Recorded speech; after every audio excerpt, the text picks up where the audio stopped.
En Mateo capítulo 8 y 9, Jesús realizó varios milagros de curamiento, de sanación. Todos esos milagros tenían un propósito. Habían varias razones por las cuales Él los hizo, pero tenían un propósito educativo. Porque una de las misiones principales de Jesús era revelar al ser humano quién era el Padre Celestial y revelar el poder que Él tenía para que luego sus discípulos y nosotros pudiéramos basar nuestra fe precisamente en lo que Jesús demostró. Hoy vamos a ver estos milagros y su significado aún para nuestra vida. Y esperamos que esta lección sea una gran bendición para todos ustedes. Hola, mi estimado colega, ¿cómo estás, Johnny? Un placer verte, Rafael. Gracias, igualmente. ¿Oramos para pedir la bendición de Dios? Oremos. Amante Dios, gracias por las palabras que Mateo escribió que relatan las aventuras de Jesús en esta tierra. Ayúdanos a contemplarlas al leer la Escritura y que pueda grabarse en nuestros corazones y que pueda arder para transformar nuestras vidas. Amén. En el nombre de Jesús lo pedimos y lo agradecemos. Amén. Amén. Amén. Es fácil pensar que los discípulos conocían bien a Jesús. Ellos conocían algo acerca de Jesús y empezaban poquito a poco a entender su manera de pensar, pero no lograban entender por su propia admisión, no lograban entender exactamente quién era Jesús, qué tipo de persona era y cuáles eran sus poderes. Vamos a ver en este primer pasaje la sorpresa que los discípulos se llevaron. Vamos a ir a Mateo capítulo 8, leer desde el 23 hasta el 27. Versículo 23.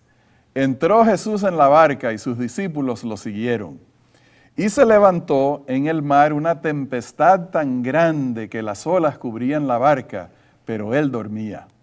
Se acercaron sus discípulos y lo despertaron diciendo: Señor, sálvanos que perecemos. Él les dijo: ¿por qué teméis, hombres de poca fe? Entonces, levantándose, reprendió a los vientos y al mar, y sobrevino una gran calma. Los hombres maravillados decían: ¿qué hombre es este que aun los vientos y el mar le obedecen? Johnny, aquí hay una declaración bien interesante. Los discípulos se preguntaron: ¿qué hombre es este? Ellos conocían a Jesús y ahora entendían que solamente hasta cierto punto. Este tema, Johnny, de conocer a Dios es un tema vital, porque Jesús en la oración que hizo en Juan 17, Él habló acerca de la importancia de conocer a Dios y de conocer a Jesús. Amén. Fíjate, Rafael, esta historia en particular me golpea bien profundo, pero me golpea de una manera diferente a la que generalmente se enfatiza en sermones. Explico. Generalmente en los sermones enfatizamos el poder milagroso de Jesús para calmar la tempestad. Y ciertamente eso, estoy enamorado del poder de Jesús, pero eso no es lo que más enamorado estoy, porque yo no tengo poder para hacer eso. Pero yo sí puedo demostrar la fe y la confianza que Jesús tenía en estar durmiendo durante la tormenta. No es casualidad que Jesús estuviera durmiendo. Él estaba durmiendo porque tenía confianza total y cabal. Yo quiero imitar eso de Jesús.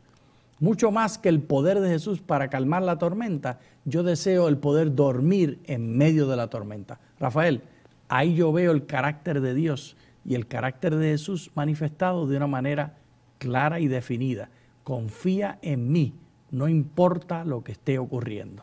Bueno, Johnny, ese punto es importante porque pensamos que Jesús pudo haber escogido no calmar la tempestad, sino pudo haberles infundido ánimo, pudo haberles hablado acerca de tener confianza en Dios y conducir la experiencia de esa forma, pero Jesús no escogió hacer eso, porque Jesús tenía otra agenda. Jesús quería revelarse a sí mismo.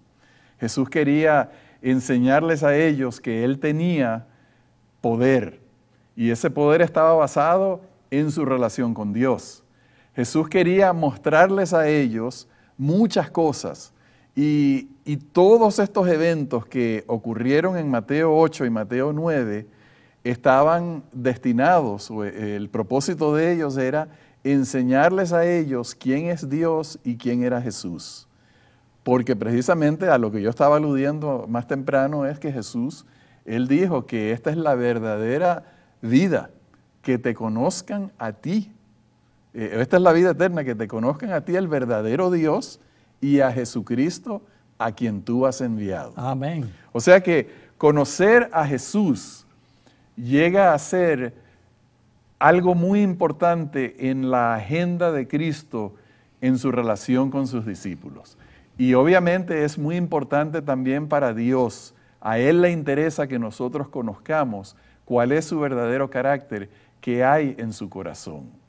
Y por eso encontramos muchas de estas historias en las Escrituras, para que veamos el poder de Dios. A mí me encanta esa introspección o esa percepción que has tenido que Jesús podía descansar en medio de la tempestad, porque eso nos habla a nosotros acerca del valor de la fe y poder confiar en un Dios que se interesa por nuestro bienestar. Eso es excelente.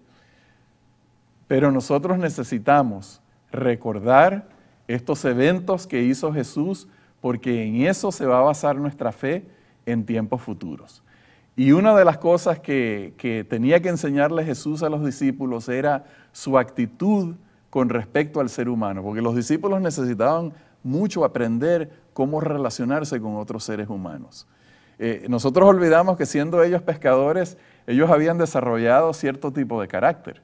Y ellos posiblemente tenemos la imagen de que eran personas bruscas y mal habladas, y no precisamente personas muy dadas a asociarse con otras personas. Por lo tanto, Jesús tenía que enseñarles mucho en este tema. Y vamos a ver en los versículos 1 y 2 de Mateo 8, otra experiencia que él tuvo en la cual le enseñó una lección a sus discípulos. Versículo 1. Cuando descendió Jesús del monte, lo seguía mucha gente. En esto se le acercó un leproso y se postró ante él diciendo: Señor, si quieres, puedes limpiarme. Johnny, los leprosos sabemos que eran personas que no se podían mezclar con las personas, pero yo tengo la impresión, la sospecha de que este leproso estaba escuchando a lo lejos el Sermón del Monte.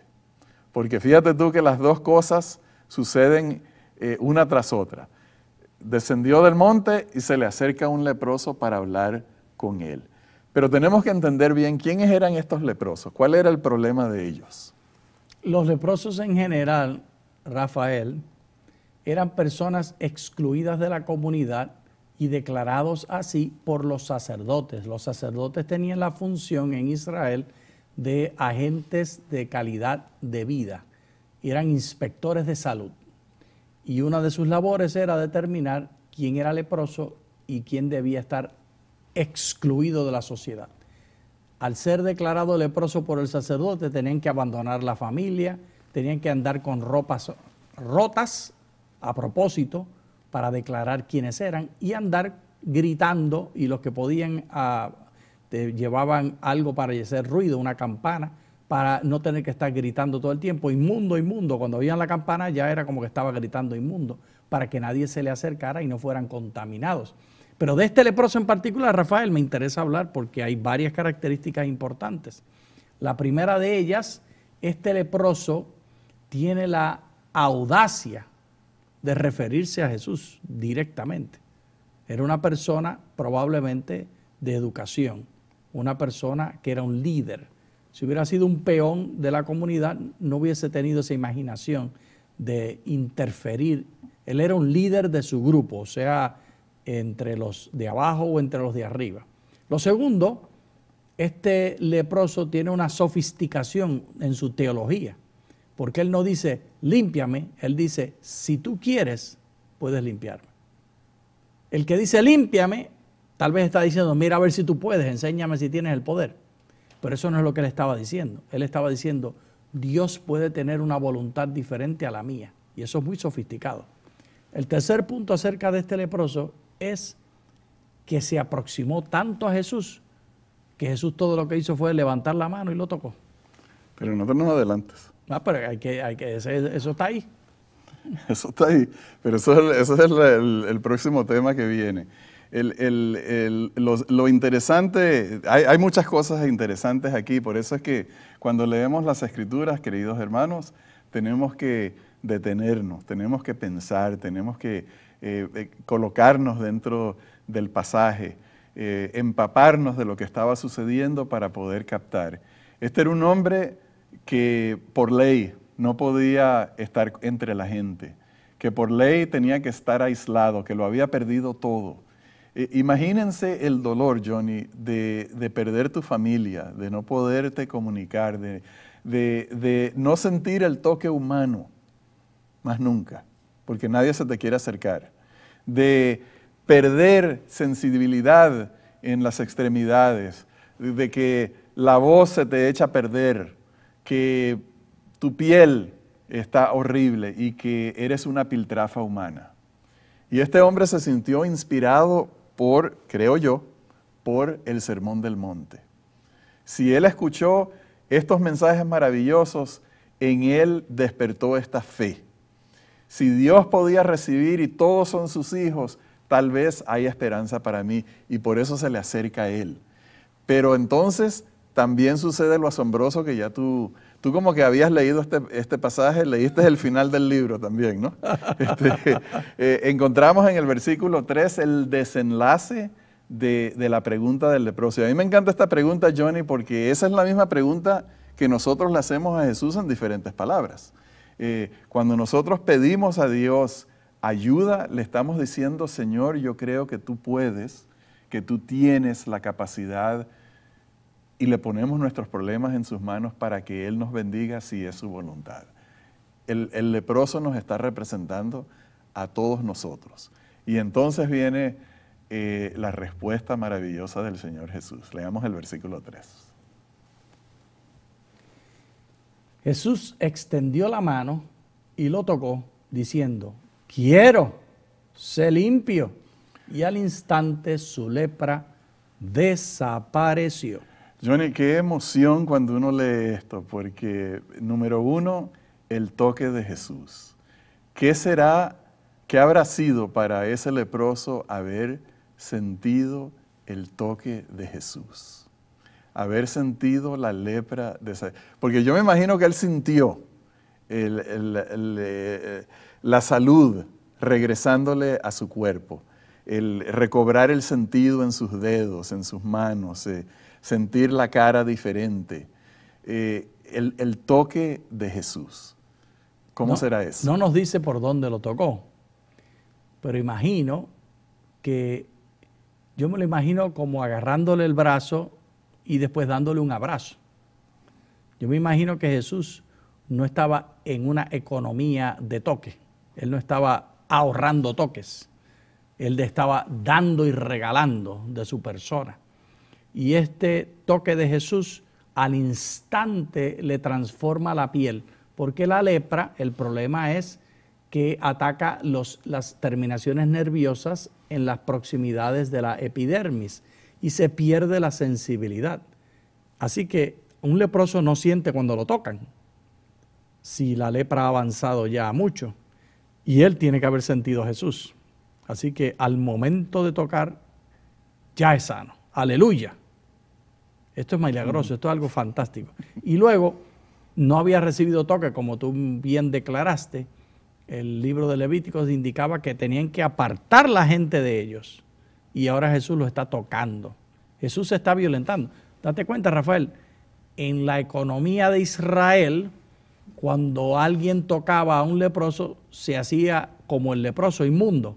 Pero en la economía de Jesús, cuando el Hijo de Dios toca a alguien, en vez de contaminarse él contamina con santidad al otro y lo sana.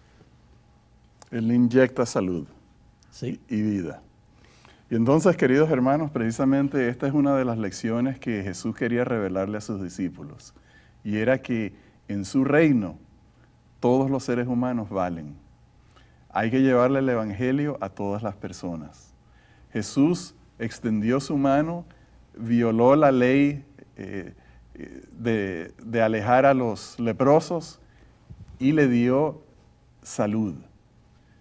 Jesús nos llama a nosotros a tener la misma compasión, el mismo amor, el mismo acercamiento a las personas que necesitan salud espiritual.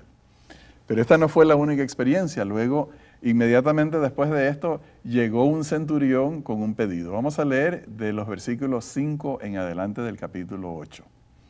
Versículo 5. Al entrar Jesús en Capernaum, se le acercó un centurión que le rogaba diciendo: Señor, mi criado está postrado en casa, paralítico, gravemente atormentado. Jesús le dijo: Yo iré y lo sanaré. Respondió el centurión y dijo: Señor, no soy digno de que entres bajo mi techo. Solamente di la palabra y mi criado sanará. Pues también yo soy hombre bajo autoridad y tengo soldados bajo mis órdenes. Y digo a este: ve y va, y al otro: ven y viene, y a mi siervo: haz esto, y lo hace. Al oírlo Jesús se maravilló. Entonces, el verso 13, Jesús dijo al centurión: vete, y como creíste, te sea hecho. Y su criado quedó sano en aquella misma hora. Bueno, Johnny, aquí también habían otras leyes, y eran las leyes de pureza racial, de pureza espiritual, que no debían de contaminarse con gentiles, no debían de asociarse con personas que no eran del pueblo de Dios, y peor todavía, este hombre no solamente era un gentil, sino que era del odiado Imperio Romano. Sí, era un imperialista, y un imperialista con dinero para repartir, porque tenía esclavos. No todos los soldados tenían esclavos. Este era un centurión con poder político, militar y económico. Y una teología muy sofisticada también. Aquí hay otro elemento, Rafael.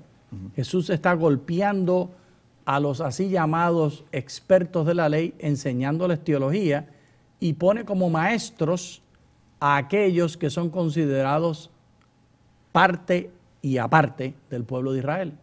Es decir, le enseña un leproso, le enseña un centurión qué es Dios y quién es Dios y cómo se relaciona uno con él. Este centurión sabía que Jesús era Dios y que había una batalla entre el bien y el mal, y que Jesús tenía siervos a su cargo y que podía mandar a uno de sus siervos a que hiciera su misión. Y obviamente se estaba refiriendo a los seres celestiales, a los ángeles. La sofisticación de este centurión nos hace saber que él había leído las Escrituras y que dedicaba energía a creerlas. Y la manera como se refiere a Jesús también, haciéndole un ruego, pidiéndole de manera de amor que entrara a su familia. Y luego, si él era centurión y tenía esclavo, podía no preocuparse por este esclavo. Si está enfermo, que se muera y compra otro. Muestra también lo que más le interesaba a Jesús, el amor de un ser humano hacia otro ser humano que no lo merece y que no puede reciprocar. Bueno, a mí se me hace que el centurión leyó este versículo que se encuentra en Jeremías capítulo 23, versículo 23. Dice: soy yo Dios de cerca solamente, dice Jehová, y no Dios desde muy lejos. O sea que el centurión entendía que Jesús podía dar la palabra y sanar a su siervo a la distancia. Dios es Dios de lejos también, no solamente de cerca. Y esto es un concepto importante, Johnny, yo pienso, porque la relación de nosotros con Jesús se caracteriza por la separación. O sea, nosotros no tenemos el privilegio de tener la presencia física de Jesús como la tuvieron sus discípulos en esta ocasión, en los evangelios. Y nosotros tenemos que basar nuestra fe en las palabras de Jesús, y especialmente en esta habilidad que Él demostró, que Él podía cumplir su palabra a la distancia. Amén. Esta experiencia no está aquí sencillamente por diversidad o por coincidencia. Esto está aquí para enseñarnos a nosotros que aunque Jesús está lejos, físicamente hablando, espiritualmente hablando está cerca, y Él tiene el mismo poder de lejos que lo que tenía cuando estaba cercanamente. Así que Jesús reveló a sus discípulos que Él, igual que Dios, podían cumplir, hacer milagros a la distancia, y esto era algo que era importante para los discípulos, porque iba a fortalecer su fe más adelante. Y para nosotros hoy, Rafael, cuán maravilloso es saber, como tú has indicado, que dije, yo no tuve el privilegio de estar cuando Jesús estaba en esta tierra, ni tú tampoco. Sin embargo, tenemos acceso a ese mismo poder. Y me doy cuenta también cómo este centurión fue muy sofisticado en su petición. Date cuenta que Mateo no nos relata que él haya dicho, sánalo. Él todo lo que hace es decirle a Jesús el problema que tiene. Dice el verso 6 de Mateo 8, diciendo, Señor, mi criado está postrado en casa, paralítico, gravemente atormentado. Y lo próximo que sigue es, Jesús le dijo, yo iré y lo sano. Qué maravilloso, Rafael, aleluya, amén. Con presentar ante Dios nuestra situación, Dios está ansioso de intervenir. Esa es la fe que debemos tener, esa es la fe que tenía el centurión. No tuvo que expresar petición, simplemente le dijo el problema. Y Dios conoce la solución. Bueno, y en el tema de la fe, a Jesús le emociona que expresemos fe en Él. Y ese fue el caso en el capítulo 9, los primeros versículos del paralítico que sanó. Vamos a leer los primeros 2 versículos. Versículo 1, entonces, entrando Jesús en la barca, pasó al otro lado y vino a su ciudad. Y sucedió que le llevaron un paralítico tendido sobre una camilla. Al ver Jesús la fe de ellos, dijo al paralítico, ten ánimo, hijo, tus pecados te son perdonados. Johnny, nosotros leemos en el deseado de todas las gentes que este hombre estaba paralizado debido a una larga vida de pecado. O sea, en otras palabras, él había llegado a la condición miserable de salud en la cual se encontraba por su propia culpabilidad. Este hombre reconocía que sus pecados habían arruinado su vida y se sentía miserable. Ahora, aquí vienen estas personas trayéndolo a Jesús y se me hace que eso es un símbolo de la misión que nosotros como cristianos debemos de ejercer. Porque nosotros tenemos fe en Jesús, ¿cierto? Amén. Y hay tanta gente que necesita a Jesús. Por lo tanto, nosotros no nos miremos en el paralítico, que es muchas veces lo que podemos hacer. Mirémonos en las personas que llevaron al paralítico a Jesús. Porque aunque no se dice aquí en Mateo, en el libro de Marcos encontramos que este fue el paralítico que bajaron en una casa en Capernaum, bajaron del techo porque había tanta gente alrededor de la casa donde Jesús estaba dando pláticas, que tuvieron la idea de subir al techo, abrieron allí y bajaron a esa persona a Jesús. Y entonces, ¿cuál fue la reacción de Jesús? Jesús lo abraza de una vez, pero notemos las palabras. Fíjate que dice, al ver Jesús la fe de ellos, no es el paralítico. Jesús está hablando de los 3, los 2 que lo están bajando y el paralítico. Y Jesús le da al paralítico lo que en realidad el paralítico desea, y es perdón. El perdón es la única sanidad que dura por la eternidad. Todas las personas que Jesús sanó, inclusive a los que resucitó de la muerte, a Lázaro, murieron. Pero todos tendrán vida eterna porque recibieron el perdón. Tú y yo tal vez no hemos recibido ni recibiremos el toque del Maestro para ser sanados de la enfermedad que tengamos. Pero todos podemos recibir por la fe el perdón. Y ese es el poder verdadero de Jesús. A eso es que nos invita la Escritura. Rafael, la invitación es a aceptar a Jesús como nuestro Salvador. Y Él nos da el perdón que nos otorgará la vida eterna. No la sanidad de una enfermedad que de todas maneras vamos al hoyo, si no ha regresado Jesús en nuestras vidas. Pero Johnny, yo tengo que diferir contigo en este punto porque esto es demasiado maravilloso como para evitar decirlo. Aunque este hombre trajo sobre sí la consecuencia de la parálisis, eso no detuvo la mano maravillosa de Dios para sanar. Porque Jesús, sí, es cierto, le dio el perdón de los pecados. Es cierto que eso era lo que más él necesitaba. Y es posiblemente cierto que el paralítico ni siquiera tenía esperanza de volver a caminar, que él lo que quería era el perdón. Pero Jesús en esa ocasión reveló algo maravilloso acerca del carácter de Dios. Lo generoso que es Dios. Lo generoso, lo podemos decir es que Dios, lo podemos decir de otra forma también, que Dios no es un Dios vengativo. Ni rencoroso. No es un Dios rencoroso. Pero entonces, Johnny, se nos está acabando el tiempo y tenemos un último pasaje que compartir con ustedes. Es el pasaje, 2 versículos en Salmo 103 que los resumen de una forma maravillosa. Leamos ahí los versículos 2 al 5.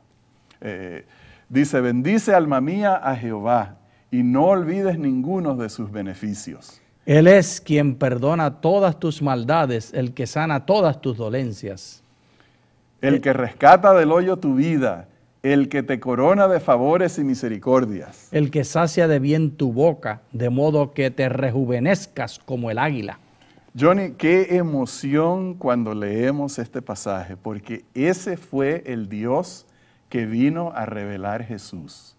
Jesús vino a decirle al ser humano, el verdadero Dios es vuestro Padre Celestial. Ustedes son sus hijos preciosos y aunque ustedes son pecadores, Él es el que rescata del hoyo tu vida. Él es el que perdona tus pecados. Amén. Él es el que sana todas tus enfermedades. Él es el que llena tu boca de bien y el que te corona de favores y misericordias. Gloria sea su nombre. ¿Cuál es la reacción ante un Dios así? Entregarnos completamente e invitar a otros a entregarse también. Y esa es la iniciativa de Jesús, hacernos a nosotros discípulos y pescadores. Rafael, buscar a otros es el motivo de la vida. Traerlos a ese Dios maravilloso, ¿cierto? Amén. Bien, apreciados hermanos, queremos invitarlos a que estudien en una pausa en el camino la lección de escuela sabática durante la semana. La pueden encontrar en llbn.tv y también en YouTube. Para la semana que viene tenemos el estudio llamado La Guerra Visible e Invisible y los invitamos a que nos acompañen. Y Dios los bendiga abundantemente. Muchas gracias.